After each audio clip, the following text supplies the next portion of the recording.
Diaspora FM, le journal.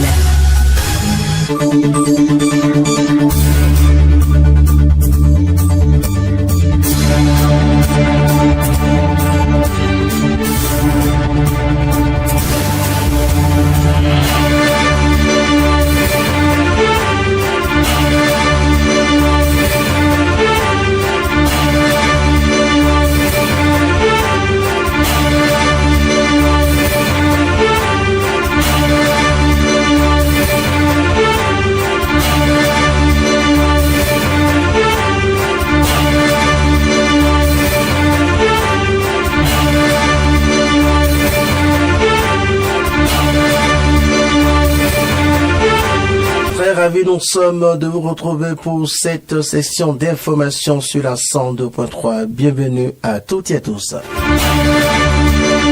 Au sommaire de ce journal, passé de 6 à 8 chiffres depuis 2005, le plan national de numérotation du Bénin passera à 10 chiffres. Les dispositions prises par l'autorité de régulation des communications électroniques de la Poste ARCEP au Bénin pour cette migration ont été présentées ce mercredi 6 mars 2024 au Conseil des ministres. On en parle dans ce journal. Le prix du casque a connu une hausse vertigineuse en espace d'une semaine. Sur le terrain, vendeurs de casques, motocyclistes et passagers se plaignent et font un appel aux autorités. C'est à suivre dans ce journal. Et puis hors du territoire national, au Sénégal, les députés réunis pour débattre du projet de loi d'amnistie proposé par le président Macky Sall. On en parle également dans cette édition. Mesdames et messieurs, voilà pour le sommaire de ce rendez-vous de l'information sur la 102.3 Diaspora FM. Carlo François, Loubet-Guéretan. Bienvenue à toutes et à tous. Le gouvernement a pris connaissance des diligences effectuées par l'autorité de régulation des communications électroniques et de la Poste ARCEP au Bénin en vue de la migration du plan national de numérotation du Bénin de 8 à 10 chiffres. Selon le Conseil des ministres de ce mercredi 6 mars 2024, le plan national de numérotation dont la gestion relève des compétences de l'ARCEP au Bénin organise la ressource constituée par l'ensemble des numéros et permet d'identifier les points de terminaison fixes ou mobiles des réseaux et services téléphoniques afin d'acheminer les appels et d'accéder à des ressources internes au réseau. Le plan fixe les conditions de réservation et d'attribution relativement à la numérotation et représente un segment du plan de numérotage mondial défini par l'Union internationale des télécommunications. Le Conseil a recommandé à l'autorité de régulation en liaison avec les opérateurs d'engager des actions de large communication et de sensibilisation à l'endroit des utilisateurs des services de communication électronique à propos. Le ministre du Cadre de Vie des Transports chargé du développement durable avec à ses côtés le porte-parole du gouvernement était ce mardi après-midi face à la presse au sujet de l'affaire de dégabissement dans la zone 4 de Togouin. Compte rendu Clémence Tonoucoin.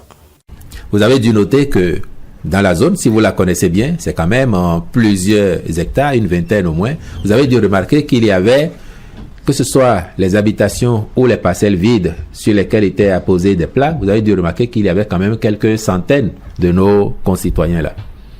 À l'arrivée, il n'y a plus des centaines qui n'aient pas été prises en compte. Alors, que s'est-il passé? Certains ont fait la démarche comme cela a été demandé, de bout en bout, et ont été dédommagés. D'autres n'ont pas voulu s'associer, ont essayé de faire du dilatoire, de la résistance pour ne pas participer parce que c'est une zone qui intéresse les uns et les autres, on veut bien y rester. Donc, ils ne se sont pas soumis à l'exercice. Les services compétents, la commission d'expropriation, les services qui s'occupent des dédommagements on fait les relances qu'il faut, et il vous souviendra que même à un moment donné, passé les délais, le ministre du cadre de vie a fait à nouveau un communiqué pour donner un nouveau délai supplémentaire aux derniers qui étaient encore là, ils étaient 2-3, pour avoir à libérer les lieux. Faute d'avoir l'accompagnement de ces personnes, l'administration a dû se porter devant la Cour spéciale des affaires foncières, qui est compétente en matière foncière dans le Grand Okoué et dans certaines autres communes voisines, comme Toribo-Sito.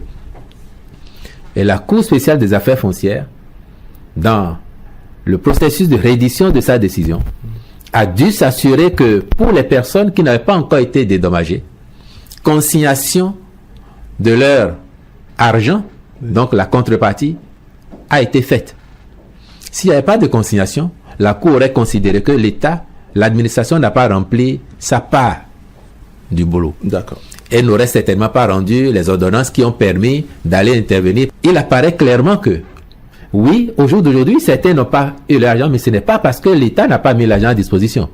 Ce n'est pas parce que l'administration n'a pas organisé le dédommagement comme cela est prescrit par la loi. C'est parce que les personnes concernées ne se sont pas associées à la procédure. Mais, même dans ce cas, cet argent a été consigné auprès de la Caisse des dépôts et consignations. De sorte que si aujourd'hui, que ce soit M. Agbogba, que ce soit M. Ouessou, que ce soit un autre, s'ils vont faire les formalités nécessaires, le processus de dédommagement va se mettre en branle et la commission fera ce qu'il faut pour que leur argent soit viré sur leur compte. Le vrai problème, c'est que certains de nos concitoyens, et vous avez entendu M. Agbogba le dire clairement, certains d'entre eux disaient il faut nous maintenir dans le périmètre du projet. C'est ça. Ou bien nous maintenir, ou bien le ministère du cadre de vie va nous construire notre maison à l'identique avant qu'on bouge. Ce que prescrit la loi, c'est le dédommagement. Or, en l'espèce, et pour le cas de M. Agbogba tout au moins, qui a circulé, une évaluation a été faite, contestée, une réévaluation a été faite, et le montant à 10 d'espère a été fixé pour le dédommagement. À partir de ce moment-là, l'espèce est l'arbitre entre l'État et les parties concernées. Donc, l'espère a fait son travail et l'État n'a plus contesté le montant du dédommagement prescrit par l'espère. Le Parlement béninois a adopté la loi portant modification du code électoral. Les nouvelles dispositions contenues dans cette loi vont rehausser le niveau de la bataille politique pour les échéances électorales de 2026. La proposition de loi a été adoptée par 119 députés de la mouvance. Les 28 députés de l'opposition ont voté contre. Le député Nassir Obakwari Faré s'est abstenu. Plusieurs aspects importants du code ont été touchés, notamment les conditions de candidature à la présidentielle et le partage des sièges lors des élections législatives.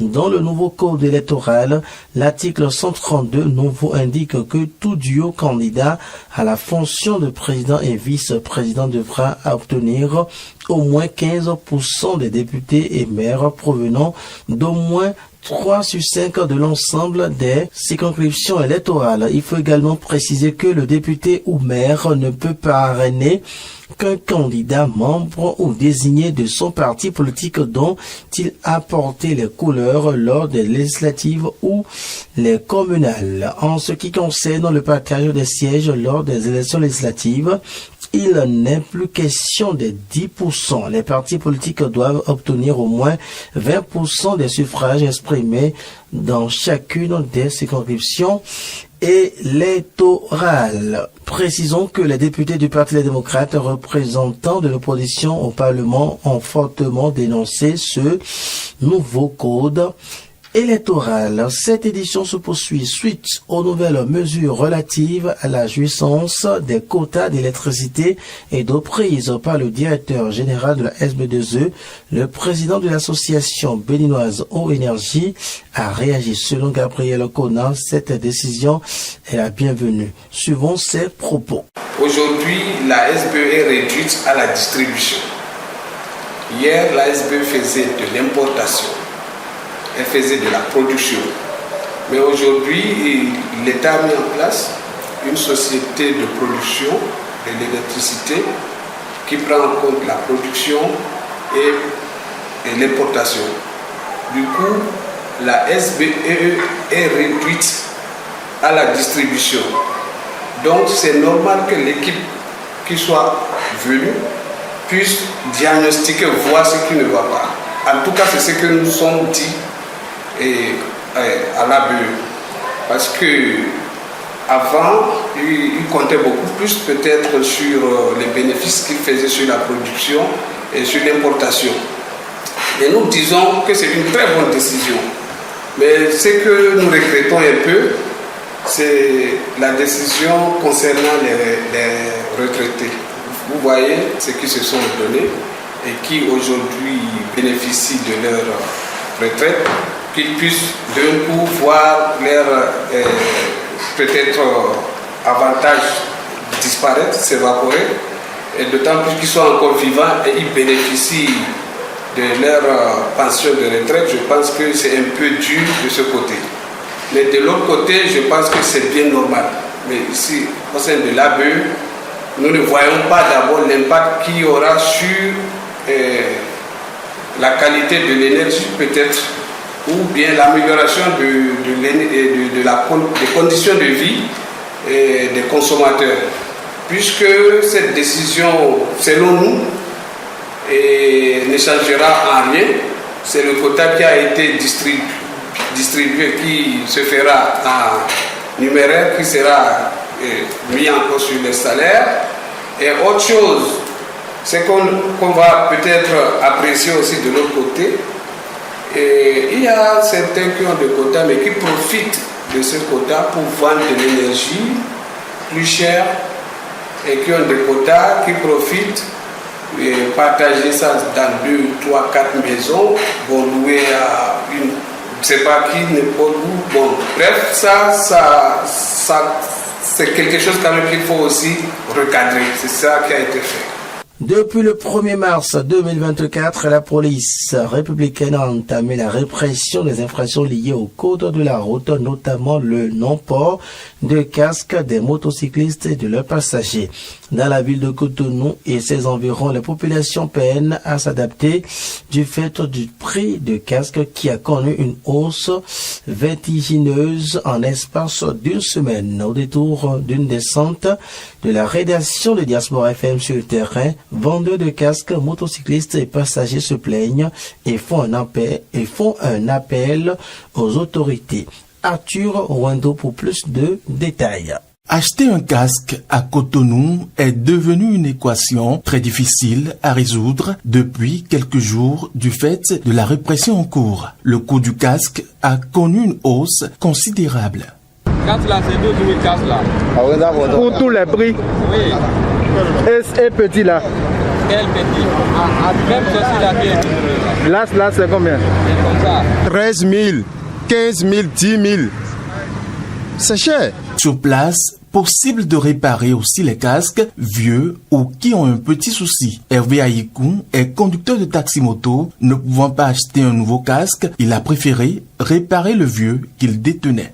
Ce matin, j'en avais déjà une en réserve. C'est ça que je vous avais cherché. Ça a plein de casques de la corde. La corde avait eu un problème là. C'est ça que je suis venu réparer. Et en voulant changer la corde, le réparateur me faisait comprendre que la seule corde est à 1000 francs. C'est à 1000 francs. Donc c'est difficilement, il me l'a fait à 800.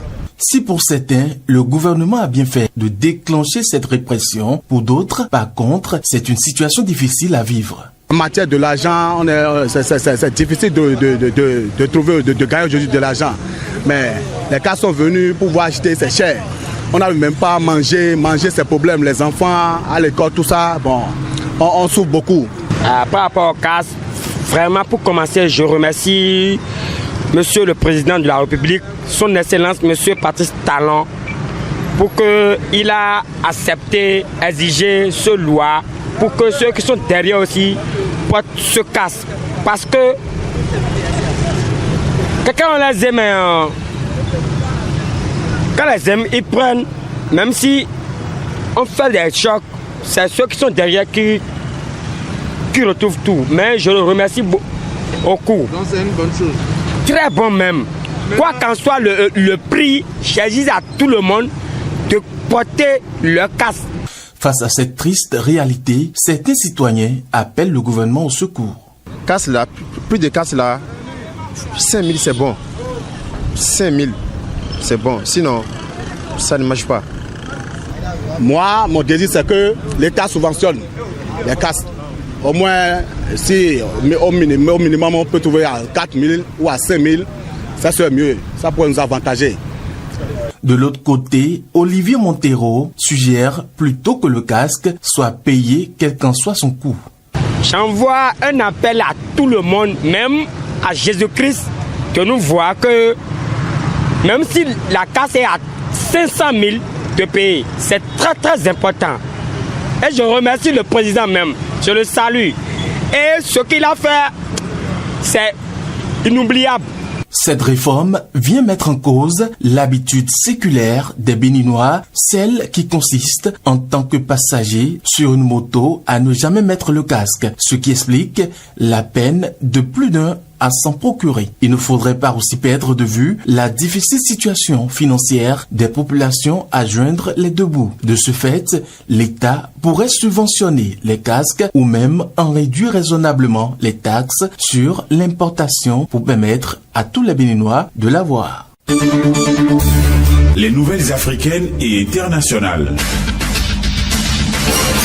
Au Sénégal, la proposition de loi d'amnistie est sur la table des députés réunis en plénière ce mercredi, initiée par, bien sûr, le président Macky Sall pour pacifier l'espace politique après le choc provoqué par le report de la présidentielle. Ce test qui divise le pays et suscite la polémique promet l'amnistie des crimes survenus depuis 2021 en lien avec des manifestations ou des accusations politiques. Nous y reviendrons dans nos prochaines éditions. Aux États-Unis, la candidate républicaine Nikki Haley a décidé de mettre fin à sa campagne dans la primaire. C'est ce qu'elle a annoncé ce mercredi au lendemain du Super Tuesday qui a vu Donald Trump l'emporter largement. L'ancien président est désormais seul en lice pour l'investiture du parti en vue de la présidentielle de novembre, sans doute face au président démocrate sortant Joe Biden. Ainsi se referme ce journal. Mesdames et messieurs, merci à chacun de vous de l'avoir suivi, mise en onde. Gérard Ronsin, présentation, Carnot François, Roubaix